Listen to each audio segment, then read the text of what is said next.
fois j'étais sous le coup de l'émotion d'avoir acheté une 605 et j'avais pas remarqué toutes ces choses qu'il y avait à faire sur les trains roulants. Il y a du travail. Hein. J'avais déposé la roue une première fois pour remplacer disque et plaquettes. C'était pas passé totalement comme prévu, vu que j'ai pas choisi les bons disques.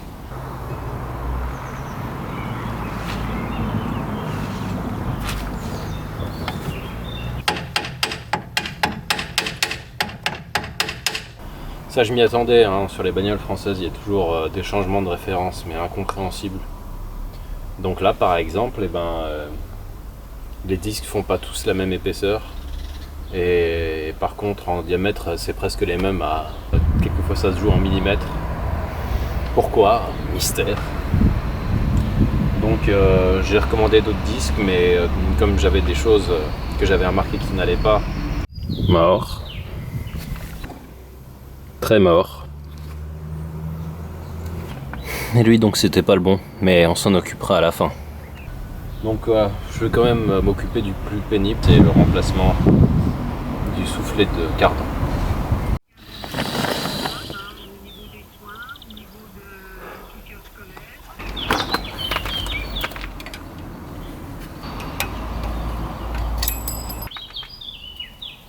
Comme sur toute bonne voiture française, ça doit être du 36. Et oui. Cela dit, je suis mauvaise langue, ça sert pas qu'aux voitures françaises. Ça sert aussi à dévisser les filtres à huile BMW.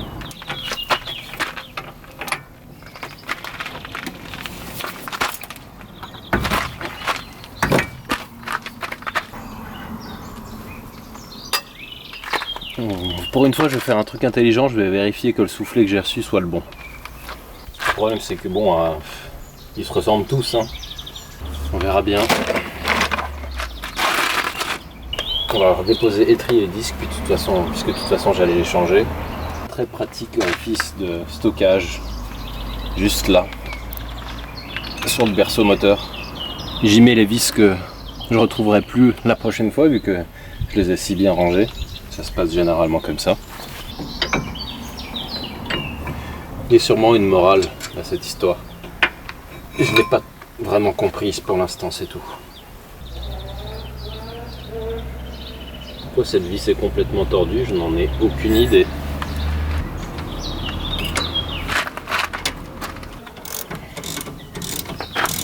Je vais rapidement être bloqué avec cette histoire. Je sais pas où j'ai foutu ma masse, et la masse c'est l'outil indispensable pour tout en mécanique. Donc je me suis servi de ça pour l'instant pour déboîter la rotule de direction là. Mais après, non seulement il faut rentrer, non lui ça va, il faut rentrer ça et surtout il faut déboîter la tête de cardan ensuite. Et ça, sans une masse, mais je crois que c'est même pas envisageable. Hein. J'ai pas voulu aller trop loin pour pas perdre trop de temps et ça va quand même coûter 15,90 € d'acheter cette pauvre massette qui est pas bien lourde en plus, mais bon, c'est mieux que rien.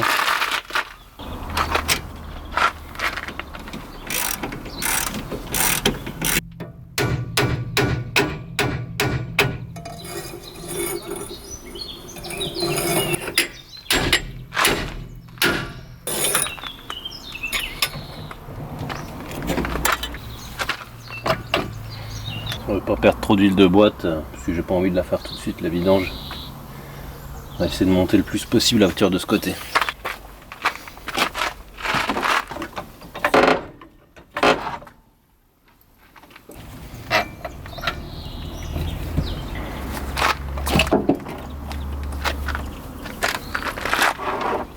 Ouais, pour pas trop perdre d'huile de boîte, c'est loupé. Hein.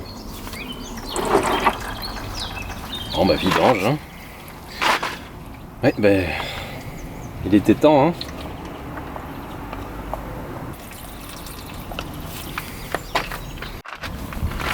Je vous présente mon atelier 100% dédié au démontage et réparation de cardan. Moi j'ai pris un SKF et ce sera sûrement de la merde quand même. Hein.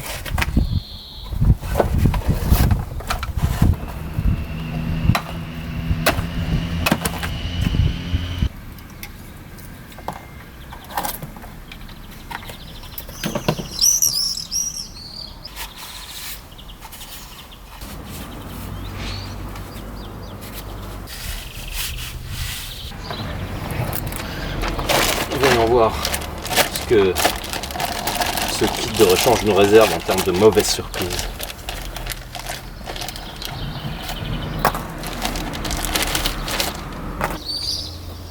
Bon, déjà ça a l'air d'être la bonne taille, même si en fait ça ressemble furieusement à un soufflet universel et que franchement il n'a pas l'air bien costaud, même si c'est un SKF. Ça reste de la merde, apparemment. C'est tellement flexible et mou comme caoutchouc que...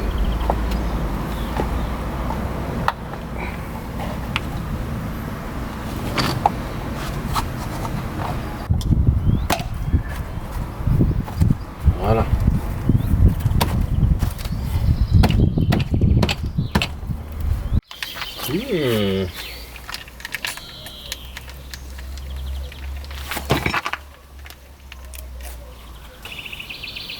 Je vais pouvoir jeter mes gants après. Quand les gants sont tellement dégueulasses qu'on les nettoie sur les papiers qui ont servi à nettoyer le cardan, on est vraiment en mauvais point. Ouais, contient des produits de qualité fabriqués ou achetés par SKF, ça veut bien dire que c'est pas tout du SKF. Bon, je peux pas tout filmer vu que la caméra a décidé qu'il faisait trop chaud. Mais voilà, c'est remplacé. Alors évidemment, ça va pas tenir plus de quelques années, ça, vu que c'est un soufflet universel, il est prédécoupé et je vous fais pas un dessin, ça va forcément s'ouvrir voilà, à l'endroit où c'est prévu pour. Mais bon, en attendant, ce sera fait, ça tiendra quelques temps.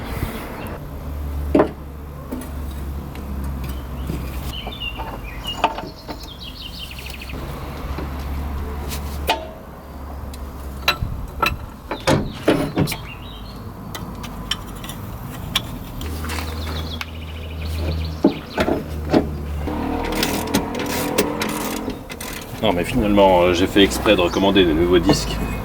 C'est pour avoir des vis de fixation neuves.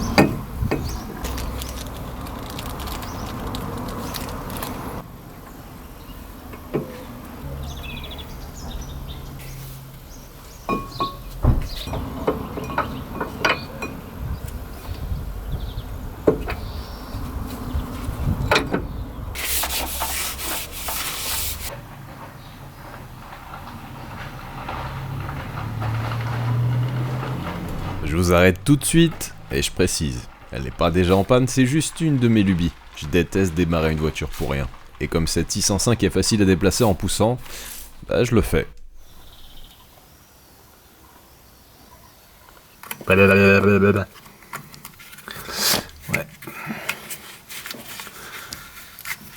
C'est mort.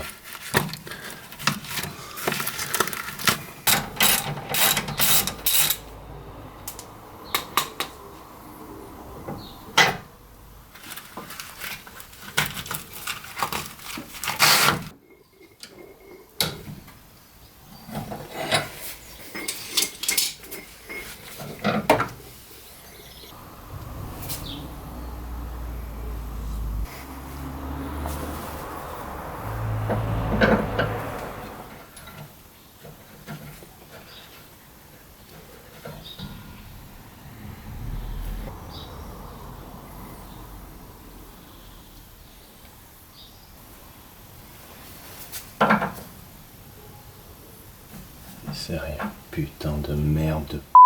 On dirait que la valse des références m'a encore bien eu.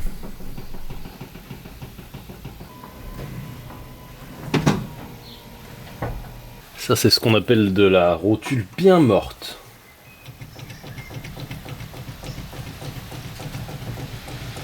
On pourrait presque croire qu'elle va se déboîter. On s'en occupera lorsque j'aurai reçu les bonnes. J'avais en revanche tout ce qu'il me fallait pour remettre en état le système de freinage arrière. À part des plaquettes bien coincées, pas de grande difficulté.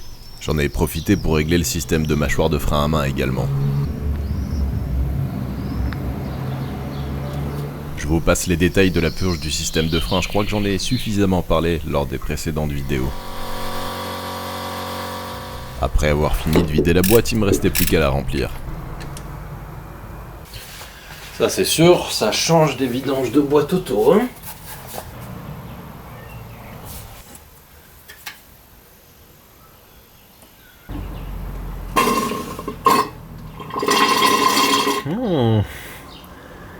tout neuf. Tout neuf aussi. Impeccable. Sortie d'usine. Waouh, c'est carrément mieux que neuf. Et je vais tester pour vous la réparation à base de pâte. Voilà, je suis à peu près sûr qu'on voit rien. Mais le cœur y est. De toute façon, il y a tellement de trous, ils sont tellement gros que ce que je fais est assurément voué à l'échec. J'ai essayé cette pâte déjà pour réparer le papillon de gaz sur une autre voiture italienne. Je sais pas si vous la verrez à ce stade ou pas, donc je dis pas ce que c'est pour l'instant. Parce que visiblement il y a des gens qui regardent pas jusqu'au bout les vidéos et tant pis pour eux. Alors, un petit peu là, un petit peu ici. Comme ça va pas marcher, c'est tellement sûr et certain. Dernier trou, il est assez violent quand même. Ça marchera pas. Ce trou béant, cette abysse dans l'échappement, c'est terrible. Ça va faire et tout ce que j'ai mis, ça va se barrer au premier démarrage. Alors allez, je vais quand même jouer le jeu, je vais un peu laisser sécher, mais c'est n'importe quoi ce que je fais là. Après ça, je vais pouvoir aller prendre une douche.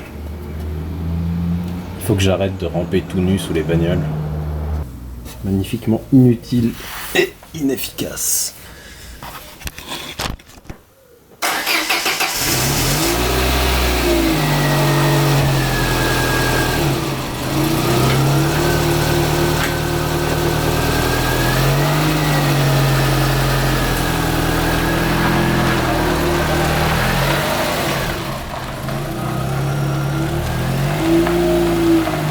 Bon, va falloir rapidement régler le compte de cet échappement.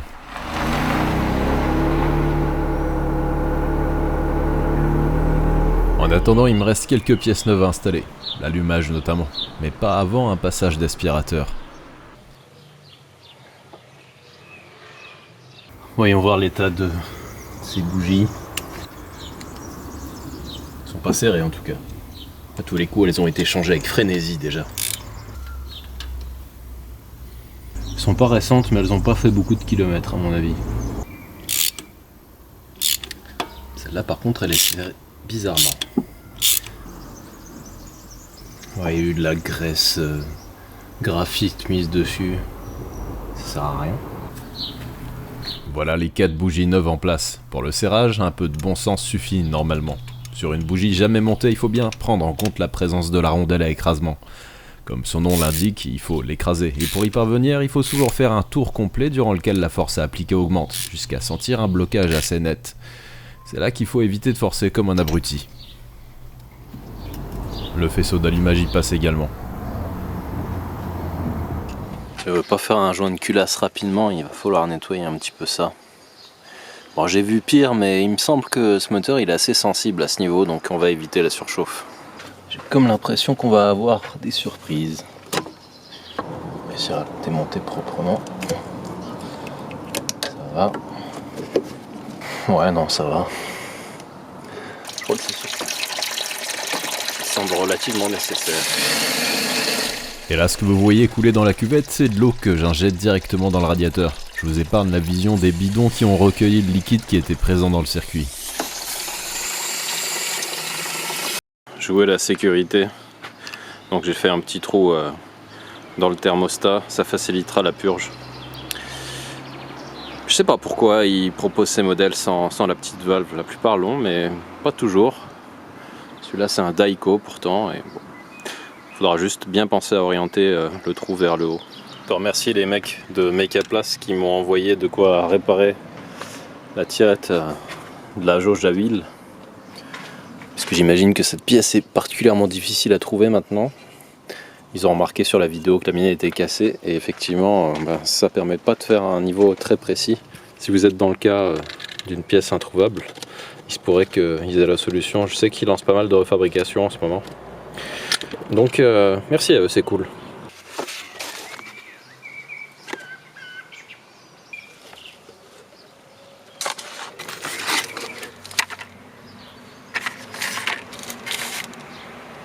La jointure qui va avec, très bien.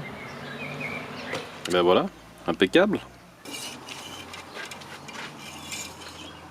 Bon, c'est bien étanche. Maintenant, en attendant des pièces supplémentaires, on peut passer à des trucs purement esthétiques. Donc j'ai remplacé le clignotant droit.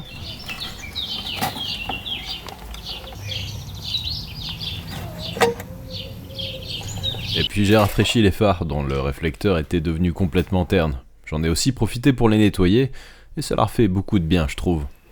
Au final, j'ai décidé de peindre le fameux réflecteur en noir vu que la couche de chrome était partie.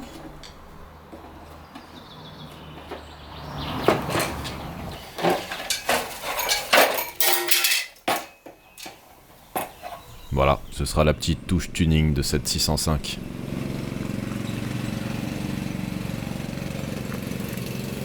Et évidemment, je me suis occupé de l'autre aussi. Pour une raison que j'ai du mal à expliquer, un des trucs sur la voiture qui me faisait le plus de peine, c'est ce clignotant, qui est un peu opaque et auquel il manque un morceau. Et je l'avais déjà recollé au double face, d'ailleurs ça fonctionne mieux que la colle d'origine on dirait, vu que j'arrive plus à enlever la glace. De toute façon je vais le redéposer entièrement. Et en plus ça faisait vraiment tâche par rapport à l'optique que j'ai refait, je dirais pas à neuf, mais voilà, que j'ai un clignotant de remplacement, je vais prendre le meilleur des deux. À moins qu'ils soient pétés l'un et l'autre.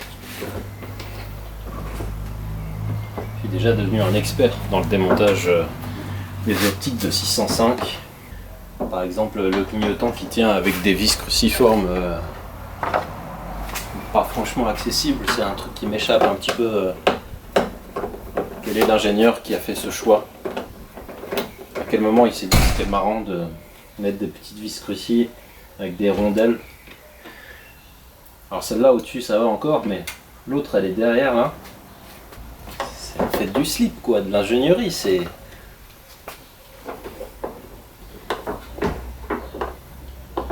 de la merde. Ou alors c'est que je suis vraiment très con et il y a un truc que j'ai pas saisi. Donc c'est pas des clignotants en fait sur cette voiture à cet endroit, c'est des veilleuses. Et même les vendeurs de pièces du coup quand je dialogue avec eux ils comprennent pas ce que je veux. Et sachant que ça c'est spécifique aux phases 1, phase 2 en fait l'optique est en un bloc, et ben ils sont tout confus et on se comprend pas. Ceux qui trouvent le traitement du phare avec le réflecteur noir discutable, je suis d'accord avec eux, c'est discutable dans le sens où ça fait... c'est pas cohérent avec les clignotants. Mais bon, je vais pas m'amuser à les démonter et puis non, voilà. Simplement non. Ça va.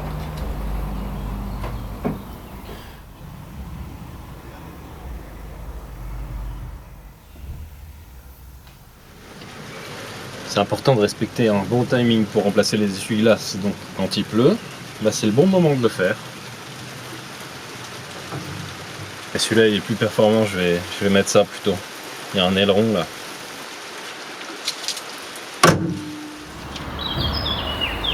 Déjà je trouve que cette voiture se prête très bien à la pose abusive d'autocollants. C'est un truc dans la vie que j'explique pas, cet attrait qu'on a depuis tout jeune pour la pose de stickers en tout genre. Et du coup aujourd'hui on va faire de la rénovation. Mais on va se faciliter la vie au lieu d'enlever les vieux autocollants. Des fois c'est pénible. En fait il suffit d'en coller d'autres par dessus et puis c'est en quelque sorte rénové.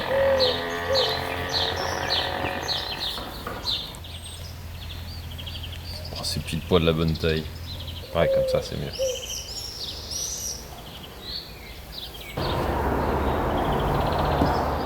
Évidemment, pour aller dans le centre-ville de Romagneux, il faut vignette critères, donc je vais poser la mienne. C'est une vignette universelle qui vous apportera sûrement que des ennuis. Les guêpes portent un intérêt tout particulier pour les voitures françaises puisqu'elles sont littéralement en train de la coloniser.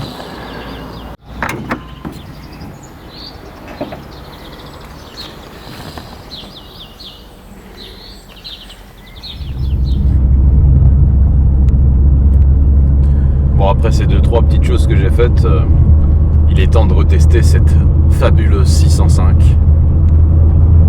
Évidemment, on en attend beaucoup. En fait, la première chose qui m'a un peu marqué pour les premiers kilomètres, c'est la position de conduite. Je connais peu de bagnoles avec une ergonomie de position aussi mauvaise. Peut-être que je suis bizarrement foutu, on l'exclut pas, mais soit je suis à la bonne distance des pédales et le volant m'empêche quasiment de rentrer et de sortir de la bagnole, et pour freiner et embrayer c'est une grosse galère. Déjà parce que le volant est immense, à part des vieilles Mercedes des années 70, j'ai pas d'autres exemples d'un volant de ce style. Et en fait, il y a rien qui va ensemble, quoi. Dès qu'on change un réglage sur la position, il y a autre chose qui va pas. Bref, c'est bizarre. Autrement, il semble que j'ai récupéré à peu près la pêche à laquelle je m'attendais. On a un 2 litres, 130 chevaux dans cette version non catalysée. Et ça, je le dois probablement essentiellement à l'essence fraîche que j'ai versée dans le réservoir.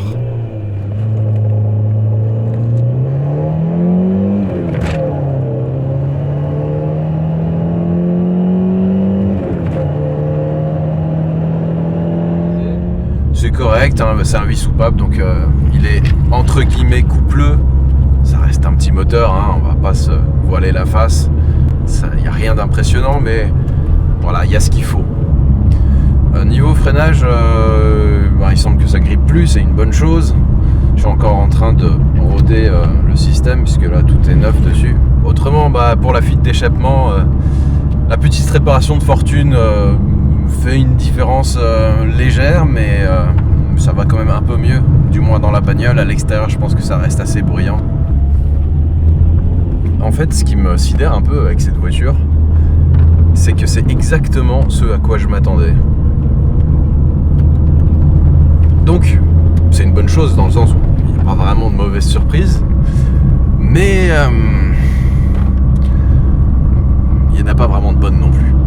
À part peut-être le niveau de confort. Là, je dois admettre que c'est peut-être l'une des bagnoles les plus confortables que j'ai eues jusqu'à présent. La 605, elle a une très bonne réputation niveau châssis, mais je me méfie beaucoup de ce qu'on raconte au sujet de bagnoles de ce style, en disant ouais, la tenue de route est extraordinaire, vous allez voir, en attaquant c'est c'est super étonnant.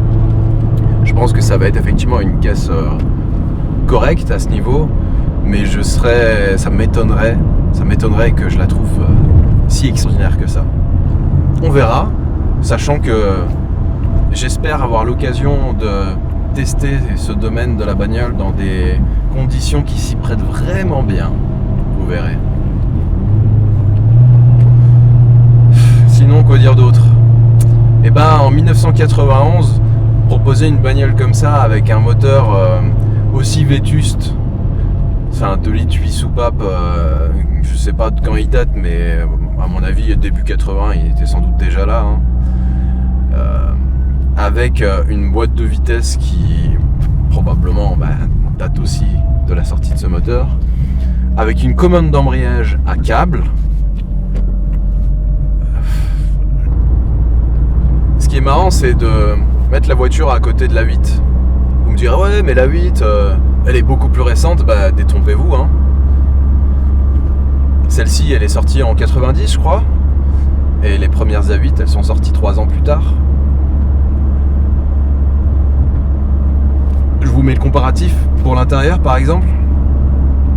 Non, je suis un peu injuste, parce que la 8, c'est pas le même segment. À l'époque, on était encore en E34 et... bon, on est dans le ton. Je retire ce que j'ai dit. Bref, je teste maintenant la fiabilité de la voiture. Mais j'ai confiance, plutôt. Maintenant, on va pouvoir s'attaquer au reste. Bon, déjà, en termes de sonorité, le vieux X1 semble avoir aucune honte à exprimer son côté roturier.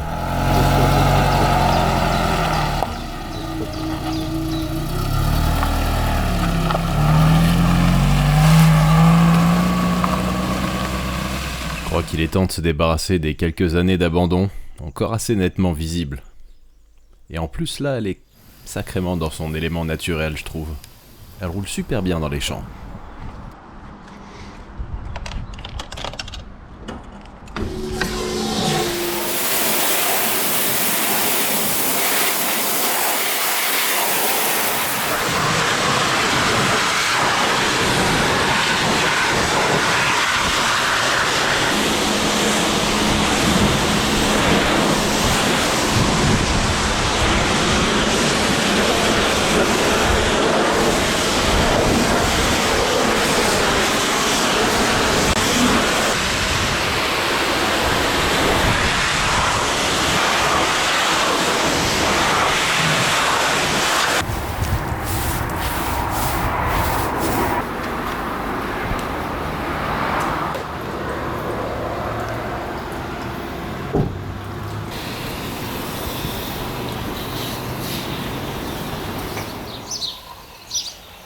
Voilà qui donne un aperçu de ce qu'elle pourrait être. La couleur est plutôt jolie au final. Sous la crasse, c'était difficile de se prononcer dessus.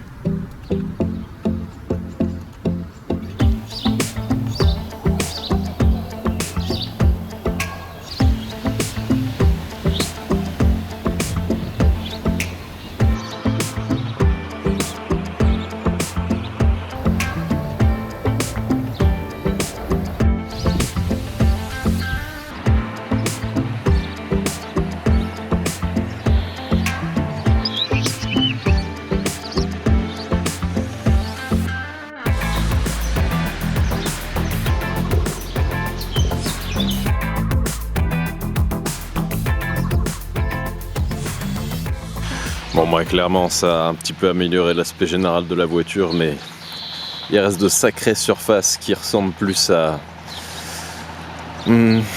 Mars qu'à une peinture en bon état. Le vernis est tellement cramé sur les surfaces horizontales. Là, il n'y a qu'une seule solution si on veut récupérer un aspect correct. Ponçage intégral des panneaux en question et puis peinture, vernis, etc. Si on veut limiter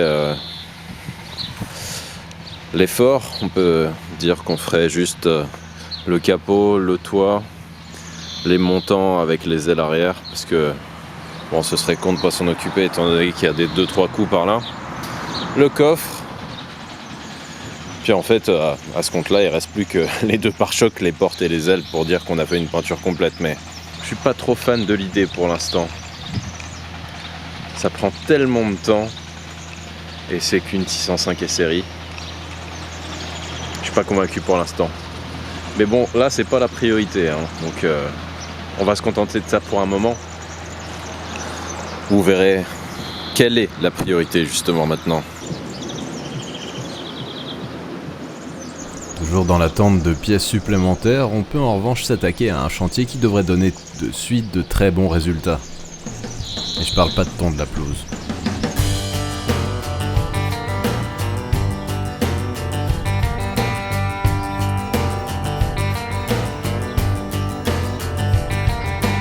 J'ai comme l'impression qu'il y a du potentiel.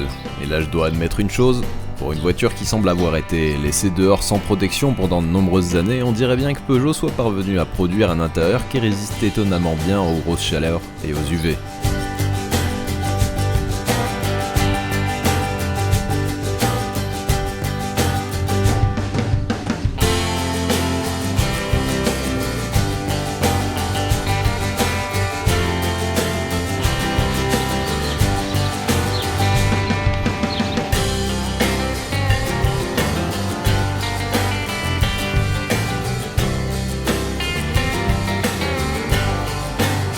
Par rapport au moment où on l'a récupérée, on peut pas dire qu'elle soit transformée. Il y a eu un petit peu d'amélioration par-ci par-là.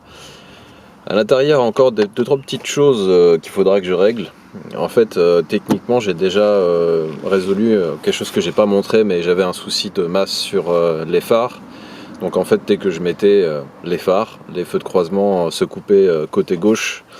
Mauvaise masse. Ça a été un petit peu laborieux à résoudre parce que j'ai trouvé que c'était fait bizarrement. Mais c'est fait. J'ai momentanément déglinguer ce bouton, la commande d'anti-brouillard arrière, parce que quand je suis rentré avec, je sais pas si je l'ai filmé ça. Il y a un bouton bloqué là, anti-brouillard arrière. Il va falloir que je regarde ça. Quand je mettais les feux de croisement, ça allumait aussi l'anti-brouillard. C'est assez pénible pour les gens qui me suivent, je pense. Donc je l'ai un peu dézingué pour qu'il arrête de faire contact. Et je devrais en trouver un autre normalement. J'espère. Il manque les curseurs ici qui permettent d'ouvrir et de fermer les bus de ventilation. J'ai installé un autoradio. Celui-là, c'est celui qui était dans la 8. Puis il manque certaines pièces. Voilà, le cendrier il est absent, ce genre de choses. Bon, de toute façon, par celle-ci, j'ai pas prévu de restauration totale, encore moins que pour les autres. Donc elle n'a aucune vocation à être neuve sortie d'usine. Mais je me suis découvert une passion pour les Peugeot, puisque je suis allé au Mans classique et j'ai vu passer une Peugeot 905 et depuis c'est l'amour fou. Non, je déconne. Je vous dis à la prochaine si vous souhaitez suivre la suite de cette aventure-là. Mais je pense que la prochaine vidéo sera avec une autre. Allez, ciao!